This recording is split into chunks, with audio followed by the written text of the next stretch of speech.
नमस्कार बच्चों। आप देखिए आपका नया पैटर्न, नई भाषा, नया मतलब दूसरा पैटर्न शुरू हो गया।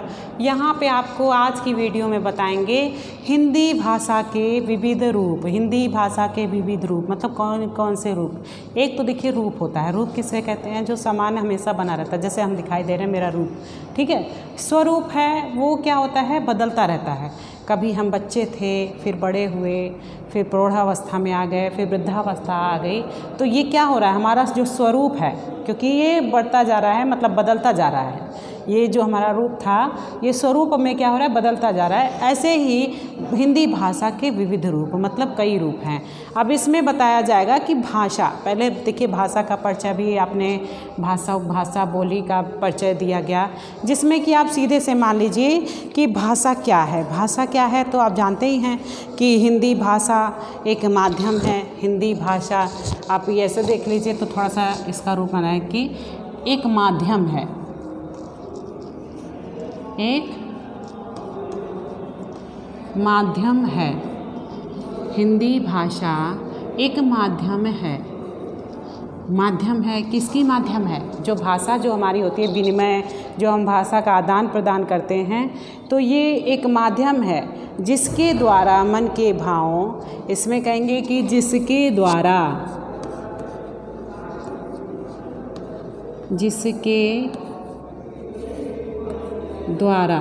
ठीक है, जिसके द्वारा मन के भावों या विचारों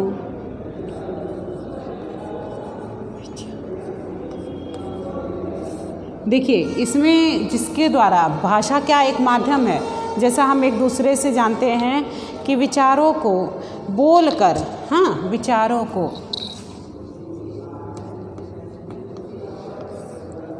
बोलकर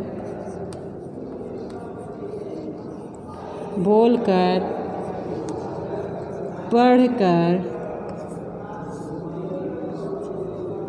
सुनकर या लिखकर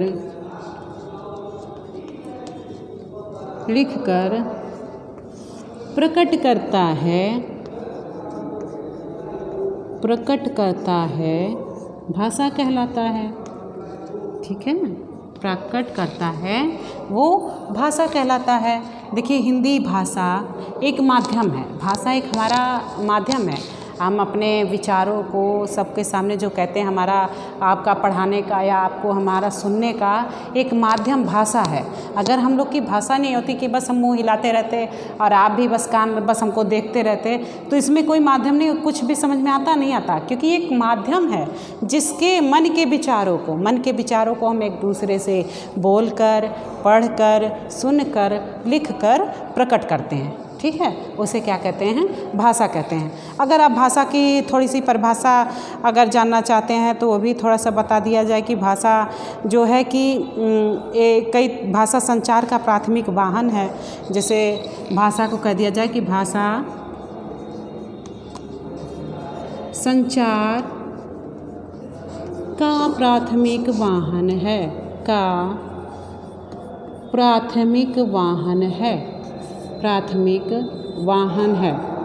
ठीक है। भाषा जो है संचार का प्राथमिक वाहन है।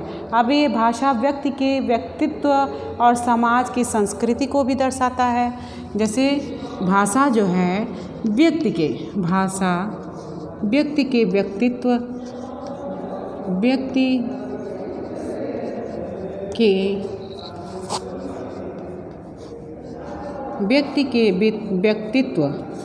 देखिए भाषा जो है व्यक्ति के व्यक्तित्व को भी दर्शाता है और समाज की संस्कृति को भी दर्शाता है, और समाज की संस्कृति को दर्शाता है। समाज की संस्कृति को दर्शाता है। समाज की संस्कृति को दर्शाता है। देखिए भाषा क्या है, अब सीधे से बता दिया जाए। सीधी सी भाषा एक माध्यम है। भाषा मेरी हमारा और आपका जो संपर्क है समाज से, एक दूसरे से जो संपर्क है, वो माध्यम क्या है? हमारी भाषा है। अब सीधे से कि जिसके द्वारा हम अपने बातों को, विचारों को बोलकर, पढ़कर, सुनकर, लिखकर सबके सामने प्रकट करते हैं, वही हमारी भाषा है।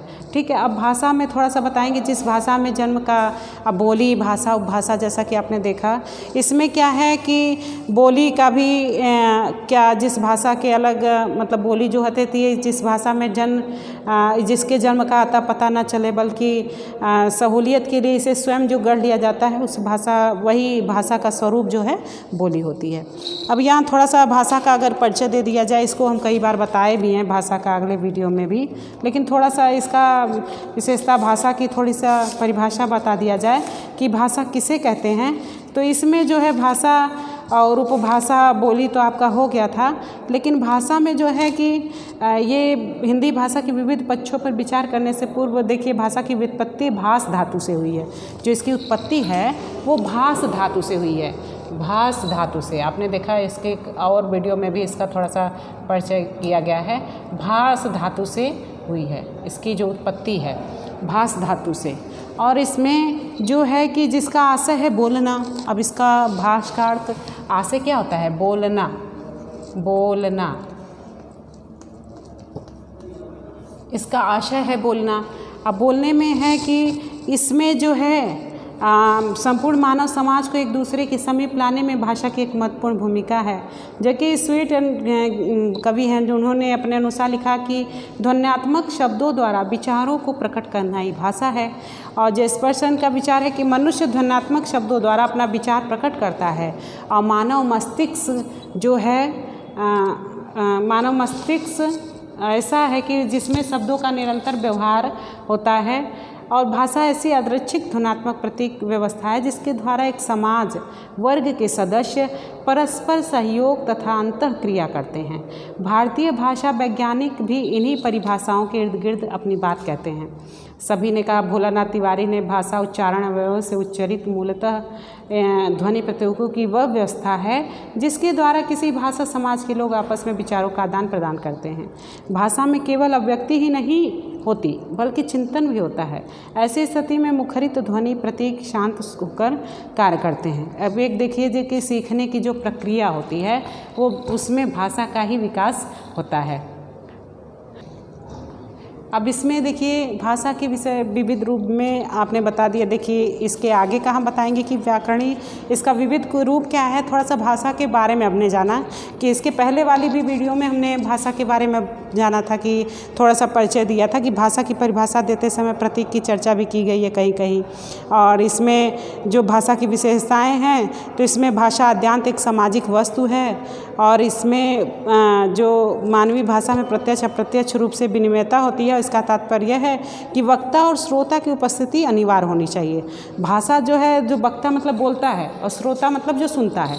भाषा ऐसा नहीं है कि हम आपस में ही अपने आप में ही बोलते हैं, वही हमारा मतलब विचार विनिमय हो रहा है या भाषा को समझा रहे हैं, कह रहे हैं, वही हो रहा है। इसमें जो वक्ता है उसका भी होना ज़रूरी है और श्रोता जो सुन रहा है उसका भी होना ज़रूरी है, तभी तो भाषा का संप्रेषण सही होगा। अब इसमें भाषा का तो परिचय आपने सुन लिया, फिर थोड़ा सा इसका जो स्वरूप है, भाषा का स्वरूप है, इसके विविध रूप हैं जो हिंदी भाषा के, इसका वर्णन करते हैं। ठीक है। अब देखिए हिंदी भाषा में जो विविध रूप में आ जाइए। अब हिंदी भाषा के जो विविध रूप हैं, कहीं कहीं पे बोलचाल की भाषा माना गया है कि बोलचाल की भाषा हो। बोलचाल की भाषा क्या होती है? जैसे हमारी बोलचाल की भाषा इस समय क्या है? हिंदी भाषा है, माध्यम हिंदी। ठीक है, भाषा हिंदी। हमारी जो बोलचाल की भाषा क्या है? सबसे ज़्यादा फेमस क्या है? माध्यम हिंदी। ठीक है, का माध्यम जो है हिंदी भाषा, हिंदी भाषा बोलचाल की भाषा। अब इसको मान लीजिए माध्यम इसका हिंदी भाषा है। अब बोलचाल की भाषा में क्या होगा कि शिक्षण तथा जो जन भावनाओं की अभिव्यक्ति है, दोनों का सशक्त माध्यम हिंदी बन रही है। भारत में जो सूचनाओं के आदान प्रदान का माध्यम हिंदी है। राजकाज चलाने के प्रमुख माध्यम भी यही है। कुछ समय पहले हर मामले में अंग्रेजी का वर्चस्व था, पर अब तक ये घटता जा रहा है और भारत में अब सूचनाओं का आदान प्रदान प्रायः प्रांतिक भाषाओं या हिंदी के माध्यम से हो रहा है। अंग्रेजी राजभाषा होने के कारण औपचारिक ढंग से प्रयुक्त अवश्य की जा रही है, पर इसके हिंदी अनुवाद निरंतर साथ लगे रहते हैं। धीरे धीरे हिंदी पूरे भारत की माध्यम भाषा का रूप ले लेती है। अब ये धीरे धीरे क्या है, पूरे भारत की माध्यम भाषा क्या है, हमारी हिंदी ही है। आप किसी भी देश में जाते हैं, जैसा कि आप देखते हैं कि हमारी कुछ भी बोली है, जैसा मतलब हमारे क्षेत्रीय बोली जो भी हो, गांव की जो भी बोली हो, लेकिन हम जहाँ कहीं भी जाते हैं, लेकिन हमारा जो हिंदी माध्यम हिंदी भाषा है। अगर आप देखते हैं शादी विवाह होता है, बहू कहीं और की रहती है और यहाँ ससुराल में वो मतलब उसकी बोली नहीं रहती, लेकिन वो संपर्क का भाषा जो प्रयोग करती है तो वो हिंदी भाषा ही है, जो सबसे माध्यम मतलब सबसे संपर्क बोलचाल की भाषा में आप माना जाए तो सबसे संपर्क माना गया है। भाषा के अधिकांश राज्यों में हिंदी शिक्षण का भी माध्यम है। उत्तर प्रदेश, बिहार प्रदेश, हरियाणा, राजस्थान, महाराष्ट्र के अधिकांश भागों में माध्यमिक स्तर पर जो शिक्षण का माध्यम निश्चित रूप से हिंदी ही है। अब धीरे धीरे उच्च शिक्षा में भी इसका प्रयोग माध्यम रूप में हो रहा है। उच्च शिक्षा में अभी माध्यम रूप से अंग्रेजी का बोलबाला है, परंतु अब हिंदी भी महत्व पाने लगी है। इस दिशा में हिंदी में तैयार किए गए विविध विषयात्मक ग्रंथों का विशेष योगदान, जैसे विज्ञान, गणित, संचार तकनीकी, कंप्यूटर, गणित, अर्थशास्त्र, मनोविज्ञान तथा अनेक विषयों में श्रेष्ठ पुस्तकों का लेखन कार्य हिंदी में हुआ। इसी कारण अब यह उच्च शिक्षा में भी शिक्षण का माध्यम बनने को बिल्कुल तैयार सशक्त भाषा बन गई है। उत्तर प्रदेश, मध्य प्रदेश, बिहार, हरियाणा आदि में तो उच्च शिक्षा की माध्यम भाषा हिंदी है ही। एक अंतर्राष्ट्रीय भाषा के रूप में हिंदी ने विश्व संस्था UNESCO में भी प्रवेश कर लिया है और इसका श्रेय पूर्व प्रधानमंत्री स्वर्गीय VP सिंह, स्वर्गीय नरसिंह राव और माननीय अटल बिहारी वाजपेयी को जाता है। इन्होंने UNESCO में हिंदी का अपने संबोधन का माध्यम बनाया। धीरे धीरे विश्व के कई देशों में हिंदी को विश्वविद्यालयी शिक्षा में महत्वपूर्ण स्थान मिलता जा रहा है। देखिए, एक माध्यम भाषा हिंदी भी है और इसमें थोड़ा सा देखिए इसका प्रयोग करते हैं कि कई जगह होता है कि भाषा का स्वरूप मुख्यतः साहित्यिक भाषा, राजभाषा और राष्ट्रभाषा के रूप में परिवर्तित होता है। साहित्यिक भाषा में है व्याकरणिक भाषा, मानक भाषा, सुधरिक भाषा, रचनात्मक भाषा जिसको कहेंगे। अब दूसरा इसमें आता है कि रचनात्मक भाषा। रचनात्मक भाषा, रचनात्मक भाषा। अब रचनात्मक भाषा को साहित्यिक भाषा या कवि भाषा, काव्यात्मक भाषा भी कहते हैं, जिसमें रचना की जाती है। सबसे ज़्यादा साहित्यिक रूप में प्रयोग किया जाता है। इसमें भी व्याकरणिक भाषा होगी, मानक भाषा होगी, सुधरी भाषा, परिनिष्ठित भाषा। अब इसमें देखेंगे कि हिंदी की एक उच्च कोटि के साहित्य सृजन की भाषा है। ये उच्च कोटि के साहित्य सृजन की भाषा है भाई, रचनात्मक भाषा। साहित्य के उच्च कोटि की, साहित्य के उच्च कोटि की, उच्च कोटि की, कोटि के सृजन की भाषा है। सृजन करना मतलब रचना करना, सृजन की भाषा है, सृजन की भाषा है। देखिए भाषा है। अब इसमें साहित्य सृजन क्या होता है कि आप देखेंगे रचनात्मक भाषा में कि इसमें जो साहित्य रचनात्मक होता है कि इसमें साहित्य की सभी विधाओं, रचनाएं सराहनीय ढंग से की जाती है। साहित्यिक हिंदी का अपना एक स्वरूप है, इसे मानक हिंदी कहा जाता है। साहित्यिक हिंदी, इसको साहित्यिक हिंदी भी कहा जाता है और इसका एक रूप है मानक हिंदी। सबसे ज़्यादा देखिए मानक हिंदी, मानक हिंदी। मानक हिंदी किसे कहते हैं? देखिए यही मतलब सबसे ज़्यादा प्रयोग किया जाता है उच्च शिक्षा में भी। व्याकरणिक नियमों से बंध कर एक रूपता को विशेष महत्व देने वाली भाषा मानक भाषा कहलाती है। हिंदी के संबंध में मानकता का प्रश्न उठाना इसलिए भी ज़रूरी है क्योंकि यह अत्यंत विस्तृत क्षेत्र की भाषा है। बिहार, उत्तर प्रदेश, राजस्थान, दिल्ली, हिमाचल प्रदेश, हरियाणा आदि प्रदेशों की भाषा हिंदी है। स्वाभाविक है कि इन प्रदेशों की बोलियां भी इसे प्रभावित करती हैं। इसी प्रभाव के कारण हिंदी की 5 उपभाषाएं मानी जाती हैं। जैसा कि आपने अगले वीडियो में इसका परिचय सुना कि पूर्वी हिंदी, पश्चिमी हिंदी, बिहारी हिंदी, राजस्थानी और पहाड़ी हिंदी, इन सभी क्षेत्रीय तत्वों को अपने में समाहित करते हुए भी व्याकरणिक एकरूपता वाली भाषा ही क्या कहलाती है? मानक भाषा कही जाएगी। और मानक भाषा के लिए यह भी आवश्यक है कि इसके विस्तृत परिक्षेत्र के लोग इसे बोलने और लिखने में समानता बनाए रखें। मतलब कि इसको जो बोलने वाले हैं और कहने वाले हैं, लिखने वाले हैं, इसमें क्या करें? समानता बनाए रखें। अब इसमें मानक शब्द का अर्थ क्या होता है? इसका अर्थ क्या होगा? अर्थ, मानक का क्या क्या अर्थ होगा? देखिए, मानक किसे कहते हैं, ये इसको जानेंगे इसमें कि मानक का अर्थ होगा कि प्योर कहते हैं ना, प्योर किसको कहते हैं? शुद्ध को। शुद्ध, मानक माने होता है शुद्ध, ठीक है।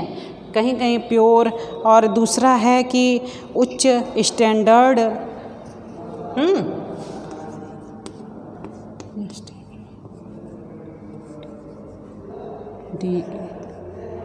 स्टैंडर्ड माने उच्च, ठीक। देखिए, एक प्योर शुद्ध कहा जाता है, मानक का अर्थ होता है शुद्ध, और एक स्टैंडर्ड माने होता है कि उच्च, और एक होता है कि जेनु होता है परिनिष्ठित, एक होता है परिनिष्ठित, ठीक है, जेनु बोलते हैं उसको,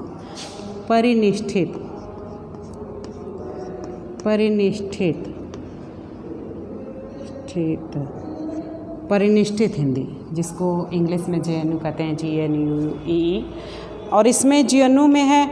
और इसमें डॉक्टर भोलानाथ तिवारी के अनुसार मानक भाषा किसी भाषा के उस रूप को कहते हैं। मानक भाषा किसी भाषा के उस रूप को कहते हैं जैसे कि जो उस भाषा के पूरे क्षेत्र में शुद्ध माना जाता है, तथा जिसे उस प्रदेश का शिक्षित तथा शिष्ट समाज अपनी भाषा का आदर्श रूप मानता है और प्रायः सभी औपचारिक परिस्थितियों में लेखन, प्रशासन और शिक्षा के माध्यम के रूप में यथासाध्य उसी का प्रयोग करने का प्रयत्न करता है। डॉक्टर हरदेव बाहरी मानक भाषा की परिभाषा देते हैं, कहते हैं कि मानक या आदर्श का जो चयन होता है उसे समाज द्वारा, विशेषतः शिक्षित समाज द्वारा स्वीकृत होना चाहिए।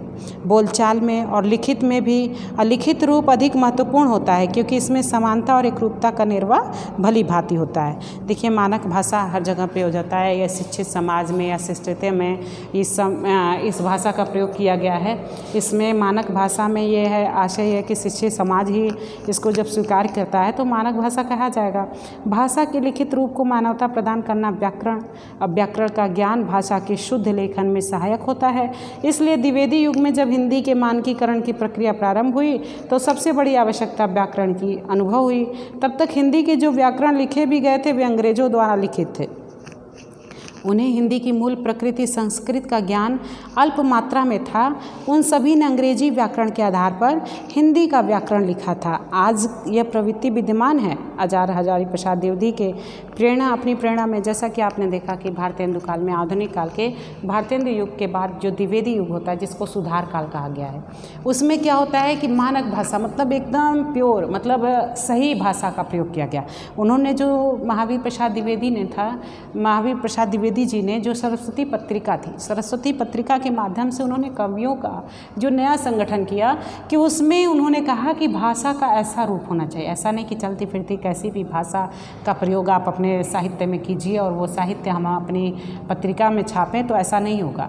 इन्होंने क्या किया कि वो मानक भाषा होनी चाहिए, उसमें मानक भाषा का प्रयोग होना चाहिए। मतलब भाषा कैसी होनी चाहिए? स्टैंडर्ड होनी चाहिए, उच्च होनी चाहिए, शुद्ध होनी चाहिए, तभी हमारी साहित्यिक मतलब हमारी कविता का क्या हो जाएगा? विकास होगा। और वही सरस्वती पत्रिका में छापते थे। उन्होंने कई कवियों को ऐसे ही मतलब इनकार भी कर दिया था कि जहाँ पे थोड़ा सा उनका मानक भाषा नहीं ठीक थी, ठीक है। और उन्होंने कहा गया कि वही सुधार काल है। आचार्य द्विवेदी ने अपनी प्रेरणा से कामता प्रसाद गुरु द्वारा हिंदी का एक स्तरीय व्याकरण ग्रंथ लिखवाया जो आज भी अपनी कोई तुलना नहीं रख सकता है, और कामता प्रसाद गुरु को हिंदी के पाढ़नी की पदवी दिलाता है।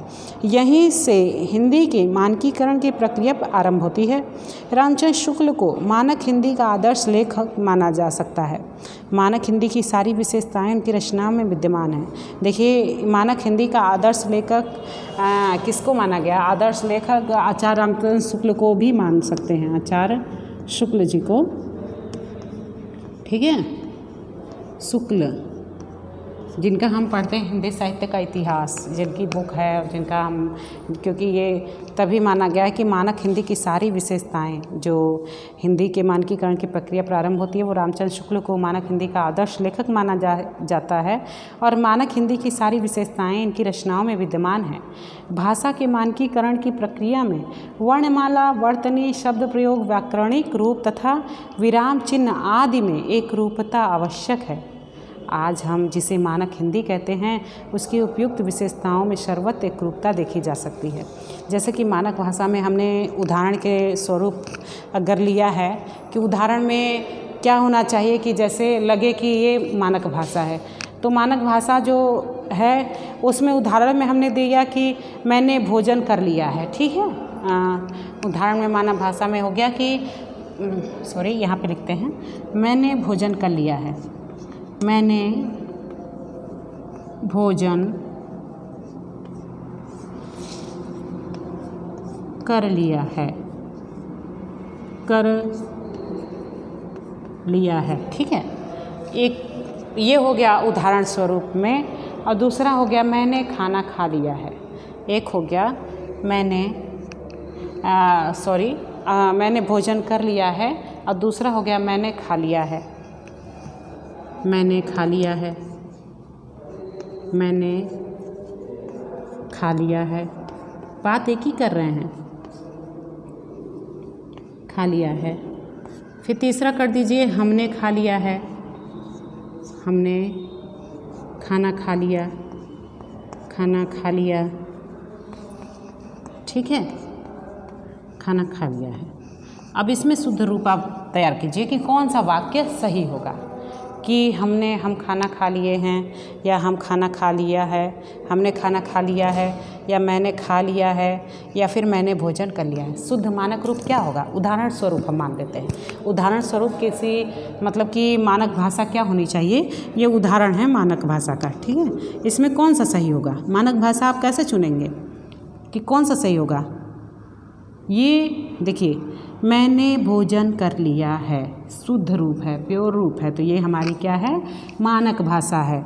मैंने खा लिया है, ये कोई भाषा नहीं, मतलब ये हमने बात तो एक ही की है, समझिए, लेकिन मानक भाषा मतलब क्या सही और शुद्ध होना चाहिए, तो ये दोनों क्या है? गलत है। हमने खाना खा लिया है या फिर मैंने खा लिया है, इसमें मानक रूप यही होगा कि मैंने भोजन कर लिया है, ठीक है। जैसे उदाहरण हमने बता दिया। अब आप इसमें सिद्धांतों के अनुसार मानक भाषा के 4 तत्वों का होना आवश्यक है। ऐतिहासिकता, जिसमें हिंदी का गौरवशाली इतिहास है, मानवीकरण, हिंदी का विकसित रूप, स्वायत्तता, जीवंतता, ये सब मानक भाषा का क्या है? एक सिद्धांत के अनुसार 4 तत्व माना गया है मानक भाषा के। हिंदी जैसे देखा मानक भाषा में दिया गया कि किस तरीके से सुधारा जाए, कैसे बोला जाए, इस प्रकार मानक भाषा की वर्णन किया गया है। मानक भाषा मानकीकरण की प्रक्रिया जो है ये चलने लगी, और कामता प्रसाद गुरु को भी हिंदी के पाढ़नी की पदवी मिली है, क्योंकि वो मानक भाषा का बहुत अच्छा प्रयोग करते थे। जैसे कि शिक्षित समाज में हो गया, कहीं शिक्षित समाज है जो आपस में बात करते हैं, पढ़े लिखे लोग हैं जो आपस में बात करते हैं, जो प्रशासन और शिक्षा की जो माध्यम भाषा, जैसे हम किताबों में से पढ़ के जो पढ़ते हैं, ऐसी भाषा, ऐसी लैंग्वेज जो होती है सबके सामने प्रयोग करते हैं। विद्यालयों में, आप कई शिक्षा संस्थानों में देखेंगे जिस भाषा का प्रयोग होता है उसको मानक भाषा के अंतर्गत रखा जाएगा। मानक भाषा के बारे में आप तो समझ गए कि ये एक उच्च कोटि के सृजन की भाषा है, और इसको रचनात्मक भाषा के अंतर्गत, या रचनात्मक ये या साहित्यिक भाषा के अंतर्गत साहित्य की उच्च कोटि के सृजन की भाषा है। अब इसी में आपका आ जाता है कि साहित्य का अपना एक स्वरूप है, जैसे हमने बताया स्वरूप के बारे में, और इसमें स्वरूप में जैसे मानक हिंदी का तरीका आपने समझ लिया। व्याकरणिक नियमों में बनकर एक रूपता को विशेष महत्व देना भाषा मानक भाषा कहलाती है। व्याकरणिक रूप देना, व्याकरणिक स्वरूप देना ही मानक भाषा कहलाती है। अब इसमें जो है मानक भाषा में किसी भाषा के उस रूप को कहते हैं जो पूरे क्षेत्र में शुद्ध रूप से बोली जाए, शिक्षित समाज द्वारा बोली जाए, वही भाषा मानक भाषा कहलाती है। अब इसमें कहते हैं भाषा के लिखित रूप को देखिए, मानक भाषा का आपने समझ लिया कि प्योर, शुद्ध, स्टैंडर्ड, उच्च, परिनिष्ठित, जैनो। अब यही होता है मानक का अर्थ। अब इसमें उदाहरण भी हमने दे दिया कि उदाहरण में किस प्रकार मानक भाषा को लिया गया है। अब आपका ये मानक भाषा अगले वीडियो में आपका रहेगा राजभाषा, राष्ट्रभाषा और संचार भाषा। ठीक है, अब यहाँ मानक भाषा आपका तैयार हो जाएगा कंप्लीट। नमस्कार, धन्यवाद। ठीक है।